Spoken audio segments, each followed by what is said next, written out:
Well, welcome to First Off the Bikes Try 101. With me is Cycle Speed's Andrew Jones. Morning, Tim. Morning, Andrew. Today we're going to talk a little bit about bike setup and a few things, what to do, what not to do with your setup for race day.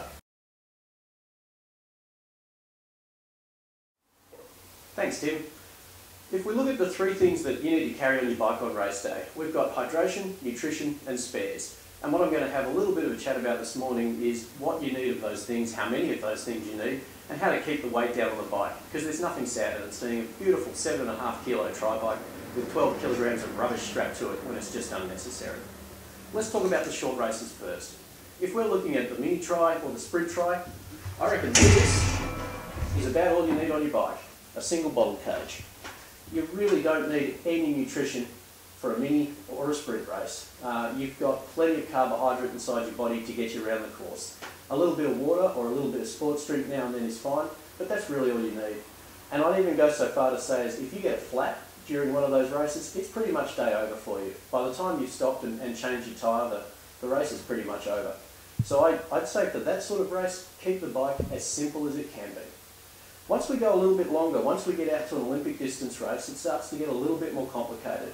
Particularly if you travel to somewhere like Noosa or overseas, somewhere for a destination race, even if you get a flat tyre, it might be the end of your PB. But you certainly want to change that tyre, get on and finish that race and enjoy the after party. So I think a spares kit is reasonable for an Olympic distance, and I think a couple of gels are reasonable. Sean?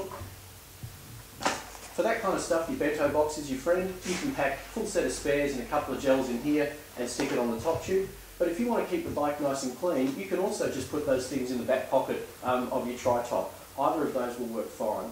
And I think again for an Olympic, in most cases, one bottle is probably going to be enough for the 40k bike ride, unless it's particularly hot or humid or you have a high sweat rate, in which case you'll need additional bottles. Once we get out from Olympic towards half Ironman, or even for really long training rides, then we start to get into the realm of what I like to call the trailer. So there's many different designs of these, but predominantly what they allow us to do is hang some spares and a couple of bottles off the back of the bike. And that can vastly extend your range for long training rides, and it also means you've got virtually a limitless supply between that and the cages on the frame in terms of how much stuff you can carry. The only downside with these guys is that if you hit a bump at the wrong time with full bottles, you will quite possibly spit a bottle out the back, and there really isn't a whole lot we can do about that.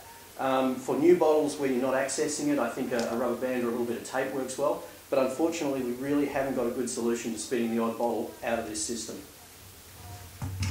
Once we're talking full iron distance race, I'm going to go the other way and say that you can actually strip the bike right back down again and get back to having a nice clean bike. You've got an aid station every 15 kilometres, and that aid station has everything you need. It has water, it has Gatorade, it has flat Coke, it has snakes, it has gels, it has Anzac cookies, bananas. The volunteers there will even give you a shoulder massage if you need one.